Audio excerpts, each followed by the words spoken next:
SER Podcast.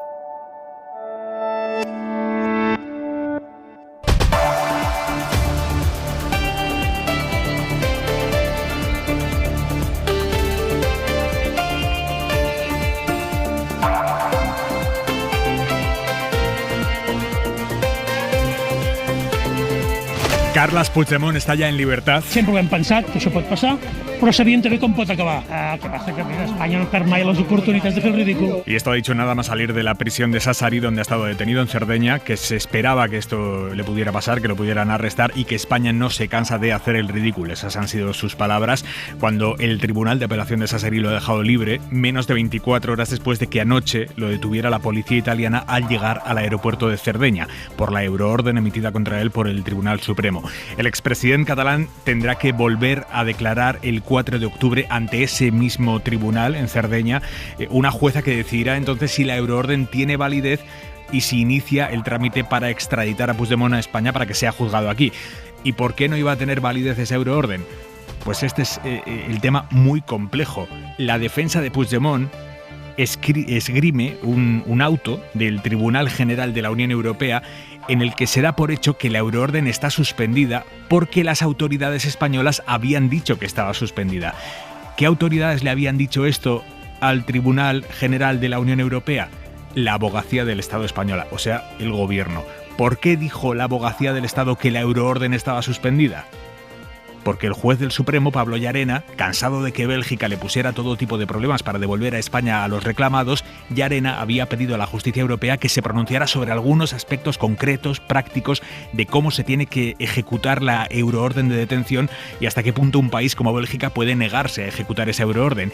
Y la justicia europea no ha contestado todavía a esas cuestiones concretas que planteaba Llarena, y entonces la Abogacía del Estado dio por hecho que mientras Europa no contestara sobre esos detalles prácticos de la euroorden de detención, esa euroorden de detención estaba suspendida. ¿Pero lo estaba de verdad? Pues esta es la pregunta ahora mismo. Porque en principio el único que puede suspender la euroorden es el tribunal que la emite, o sea el Tribunal Supremo, o sea el juez Llarena. Y por lo que se ve, Llarena ni la suspendió ni considera que se haya suspendido nunca. De hecho, hoy Llarena ha mandado un escrito a los jueces italianos diciendo: oigan ustedes, mi euroorden está perfectamente en vigor. Es un papelón jurídico el que tiene por delante quien deba mediar en este asunto, quien tenga que tomar la decisión definitiva de si había euroorden o no había euroorden o qué pasa, y en caso de que sí estuviera en vigor la euroorden, ¿por qué la Abogacía del Estado le dijo a la justicia europea que no estaba en vigor esa euroorden, que estaba suspendida? Un lío tremendo. Vamos ahora mismo a ello. Vamos a entrar también en las razones que da la jueza italiana para haber liberado esta tarde a Puigdemont sin medidas cautelares, pero a esta hora hay convocadas manifestaciones frente a los ayuntamientos de toda Cataluña en apoyo a Puigdemont. En Plaza Sant Jaume, frente al Ayuntamiento de Barcelona, está Oriol Soler. Oriol, adelante. Esta Plaza Sant Jaume, que hemos visto abarrotada muchas veces, no está llena, está más o menos a la mitad de su capacidad. Calculamos que habrá unas 2.000 personas. Aún así, el nivel de indignación es bastante tranquilo. Escucháis los gritos de fondo, pero parece que la puesta en libertad del expresidente ha calmado un poco los ánimos. De momento, movilización pacífica, civilizada y familiar. Y quería contaros una imagen, Imar. Hace un rato nos hemos cruzado con una pareja de jóvenes y un chico le decía a una chica: sinceramente, viendo lo que hay, mejor que nos vayamos para casa. No sé si esto podría ser un termómetro del estado emocional del independentismo, que parece que hoy no va a hacer una de sus movilizaciones multitudinarias aquí en el centro de Barcelona. Vuelvo contigo, Oriol, hasta ahora. Hasta luego. Y en Canarias... ¡Madre mía! ¡Wow! ¡Hostia! La onda expansiva, cuidado los oídos. Se intensifica la fase explosiva del volcán de La Palma. Cuando parecía que se estabilizaba algo la situación, el volcán ha aumentado por sorpresa su actividad. Y decimos por sorpresa porque ha habido un cambio en los parámetros y ni los expertos esperaban lo que está pasando. De hecho, se ha tenido que evacuar a toda prisa a 2.000 vecinos más esta tarde. En La Palma sigue Javi Rodríguez, adelante. Buenas noches. Las impresionantes ondas de choque disparadas por el volcán esta tarde estremecieron los cimientos y rompieron los cristales de muchas casas de Tajuya y Tacande, evacuados ahora por precaución. En las últimas horas, la violencia desatada ha frenado un poco. Se refleja ya en el tremor de las mediciones de los científicos, después de que una de esas grandes explosiones provocara el desplome de parte del cono, abriendo una fisura que actúa como aliviadero para expulsar los gases que provocaban esas explosiones. La violencia ha disminuido, calmando los ánimos y abriendo la posibilidad de que en las próximas horas los vecinos de Tajuya puedan volver a sus casas. Por lo demás, las conexiones aéreas de Binter, Canary Fly e Iberia están suspendidas hasta tener conclusiones certeras sobre el efecto de las cenizas del volcán en los aparatos. La naviera Fred Olsen ha reforzado sus trayectos por mar para mantener las conexiones de emergencia tan necesarias para la Isla Bonita.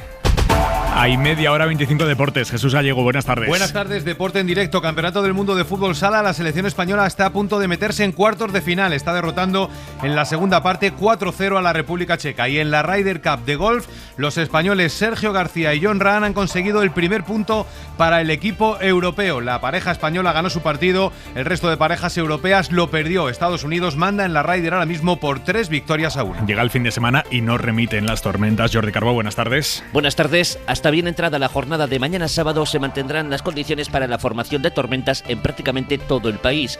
En general no dejará mucha agua, pero especial atención las próximas horas y hasta bien entrada la madrugada en la Comunidad de Madrid, norte de Castilla-La Mancha, el curso medio del Ebro, también en la Ibérica, así como en Navarra. Es aquí donde la lluvia va a caer de manera torrencial con riesgo de aguaceros, también de fuertes rachas de viento. Y mañana tiempo cambiante en todo el país, será a partir del domingo cuando va a hacer más sol y calor, especialmente en el Mediterráneo. Así empieza Hora 25. Y al Mediterráneo nos vamos a Cerdeña en directo. Allí está la enviada especial de la cadena SER, Andrea Villoria. Buenas tardes, Andrea. ¿Qué tal? Buenas tardes, Aimar. Has asistido tú esta tarde a la salida de Puigdemont de la cárcel. Ha sido un momento tremendo, rodeado de gente que apoyaba a Puigdemont, gente que gritaba, independentistas sardos, Laura Borràs. ¿Cómo ha sido ese momento? Pues ha sido, como decías, casi imposible seguir a Puigdemont. Medio centenar de personas le esperaban en la puerta y cuando ha recorrido los 20 metros de la puerta de la cárcel hasta el parking acompañado de los suyos, se ha desatado el caos. Este era el momento. Una nube de medios gráficos de cámaras, sobre todo italianas, le han rodeado, obstaculizándole el paso, abalanzándose unos sobre otros para captar esa primera reacción de Puigdemont. Una salida violenta, con el expresidente y los suyos avanzando contra la pared hasta subir finalmente a un todoterreno para reunirse después con su abogado, ducharse, cambiarse y retomar ahora su agenda. Los suyos, aún así, se felicitaban. Lo hacía la presidenta del Parlament, Laura Borràs. El president és lliure a l'Europa lliure. Malauradament ja està esdevenint una tradició això d'haver d'anar a que algunes decía presons, que ya es una tradición acabar en una cárcel. Es llamativo el auto de la jueza que ha dejado en libertad esta tarde a Puigdemont, porque por un lado dice que la detención de anoche fue legal, pero por otro hace referencia expresa a la resolución del Tribunal de Justicia de la Unión Europea de julio en la que se daba por hecho que la euroorden de detención estaba suspendida, que no está en vigor. Pilar Velasco, buenas tardes.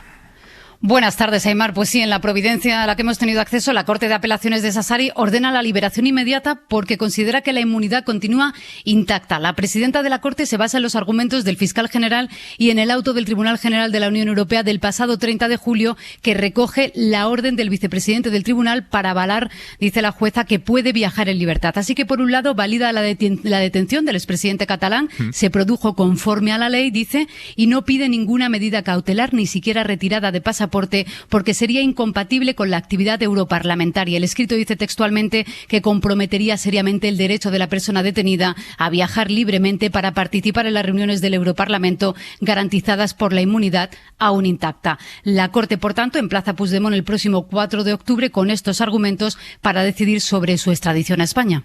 Acabamos de preguntar en el Tribunal Supremo cómo ha caído allí el hecho de que la jueza italiana haya dejado esta tarde en libertad a Puigdemont a la espera de lo que pase a partir del 4 de octubre. Nos dicen cautela, veremos qué sucede a partir del 4 de octubre, pero nos subrayan una cosa, dicen, es importante que la jueza haya dicho que la detención de anoche es legal. Miguel Ángel Campos, buenas tardes. Buenas tardes. Es así, el Supremo de momento prefiere mantener cautela ante la decisión de la justicia italiana.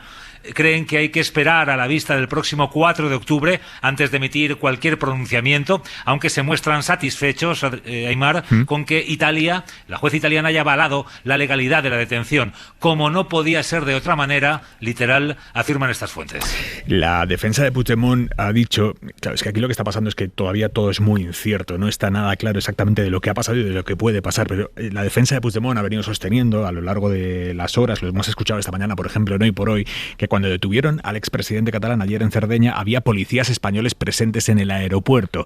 Hoy el ministro del Interior, Fernando Grande Marlaska, ha negado que en la detención de Puigdemont participara ningún policía español. No participaba ningún efectivo de la Policía Nacional y nosotros tenemos conocimiento de esa detención cuando nos lo comunican oficialmente las autoridades italianas. Autoridades italianas a las que se les plantea ahora un dolor de cabeza diplomático de primer orden con esta detención de Puigdemont. El gobierno de Mario Draghi se remite a los tribunales para intentar que el tema no se convierta en un asunto puramente diplomático, pero el ultra Matteo Salvini, cuyo partido, la Liga, es uno de los socios fundamentales del gobierno de Mario Draghi, ha dado ya su apoyo público a Puigdemont. Informa desde Roma, Marina García.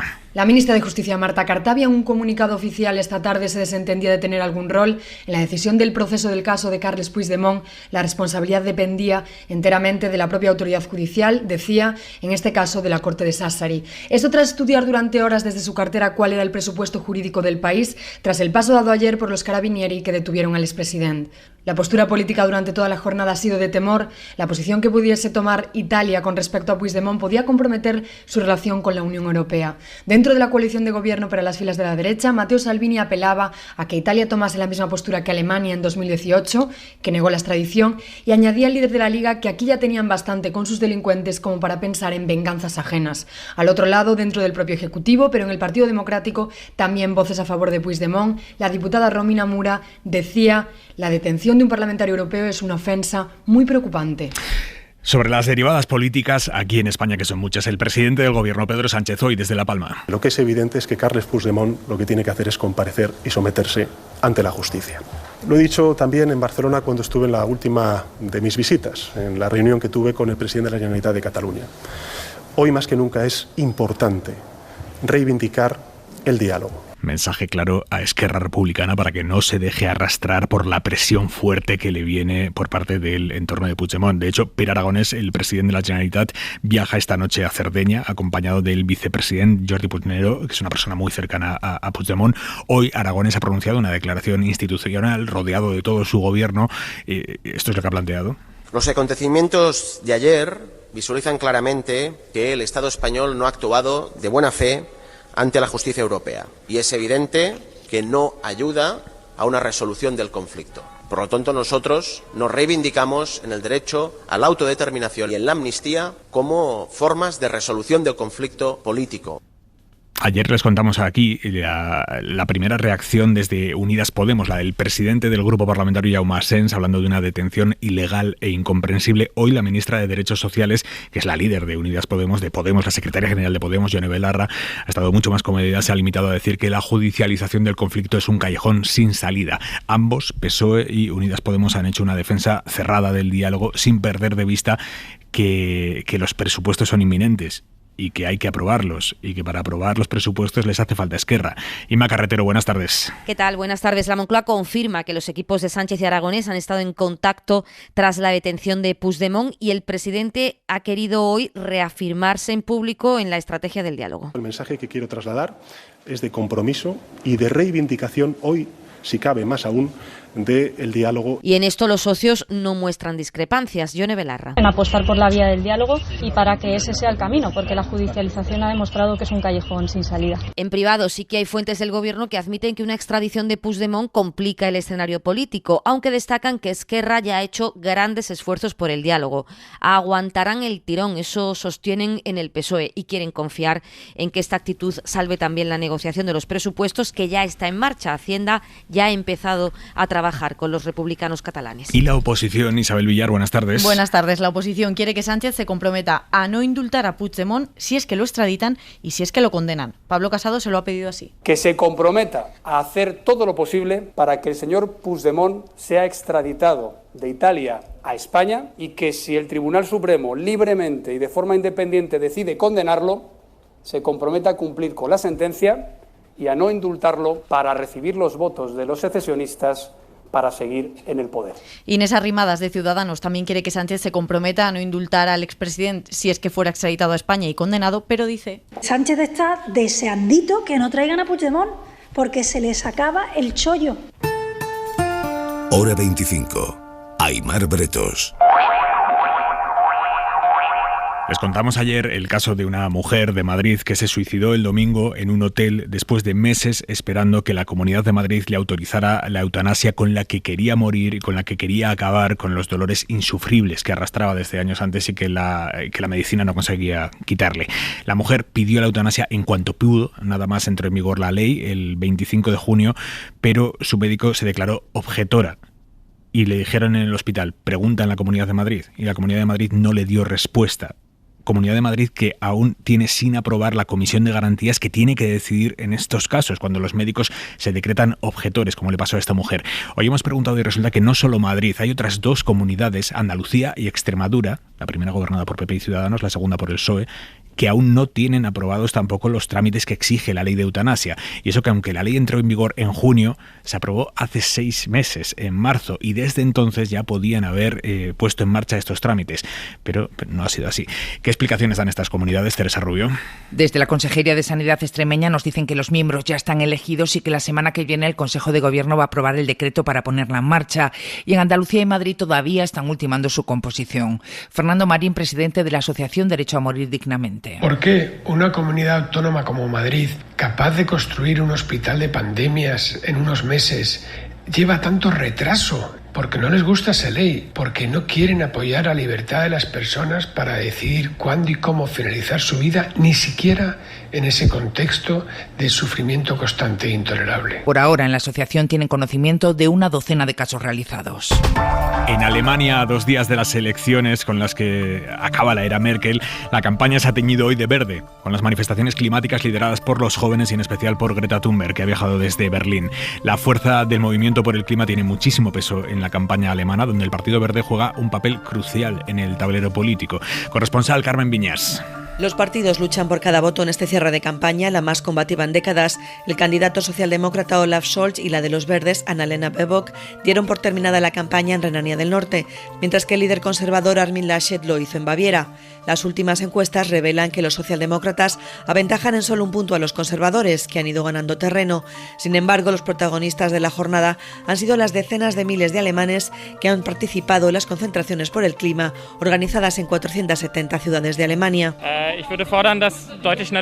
Al próximo gobierno le pediría claramente el abandono inmediato del carbón. Debemos ir mucho más rápido porque el cambio climático va rápido y estamos perdiendo mucho tiempo, opina Frank Vela, uno de los asistentes. Y es que la lucha contra el clima ha sido el gran tema de la campaña, especialmente tras las inundaciones que sufrió Alemania el pasado verano, lo que ha favorecido a los verdes, que entrarán en el futuro gobierno. Y China ha prohibido esta tarde toda la actividad relacionada con las criptomonedas, dinero digital que no existe físicamente. Las autoridades de Pekín lo han declarado ilegal porque lo vinculan al lavado de dinero y a estafas.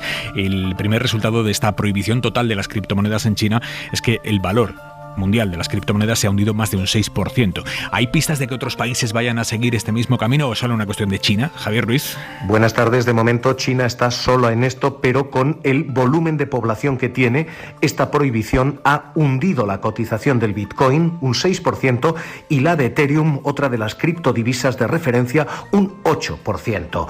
El Banco Central de China prohíbe a sus ciudadanos operar con criptomonedas y a las compañías extranjeras ofrecer ese servicio. Es más, asegura que se las perseguirá penalmente y se las declarará ilegales si operan en China.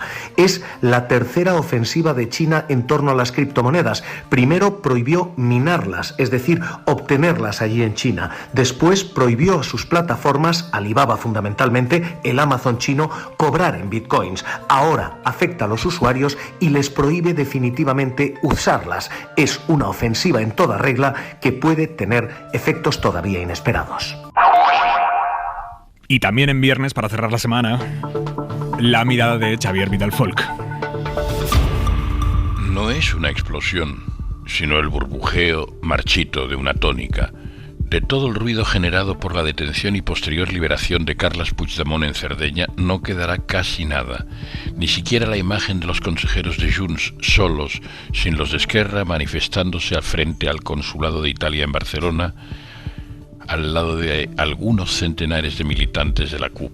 Estos sí estaban coherentes en su sitio, la protesta callejera, los lemas antisistema. Así que la principal característica del evento consiste en que Junts acelera atropelladamente su cabalgata hacia la marginalidad.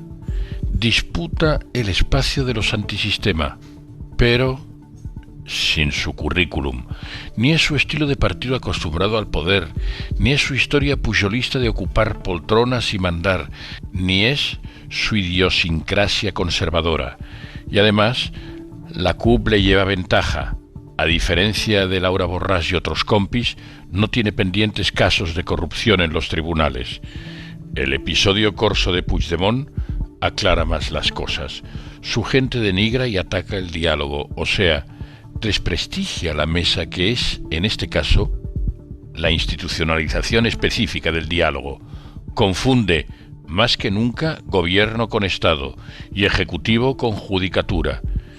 El unilateralismo se está fraguando como partido del rechazo, de la frustración, del no a todo. Cabalga, sí, pero hacia el vacío. Y quizá les suene su nombre de algo. Pepa Bueno, la directora del País, ha recogido hoy el premio Agustín Merello de Comunicación, un premio de mucho prestigio, muy valorado en la profesión y que concede la Asociación de la Prensa de Cádiz. Hoy Pepa ha recogido el premio allí en Cádiz con este mensaje. Hace mucho tiempo que no hacía tanta falta un periodismo ejercido con fineza, un periodismo ejercido con inteligencia, con respeto hacia los demás, particularmente hacia quienes no piensan como nosotros. Hay que recuperar y reivindicar la palabra respeto e incluirla en todos nuestros discursos y en todas las ocasiones que se nos presten, ¿no? Respeto. Y hay que defender un altísimo sentido del compañerismo. Suscríbete a Hora 25. Todos los episodios y contenidos adicionales en la app de Cadena SER y en nuestros canales de Apple Podcast, Spotify, iVoox, Google Podcast y YouTube. Escúchanos en directo en la SER de lunes a viernes a las 8 de la tarde.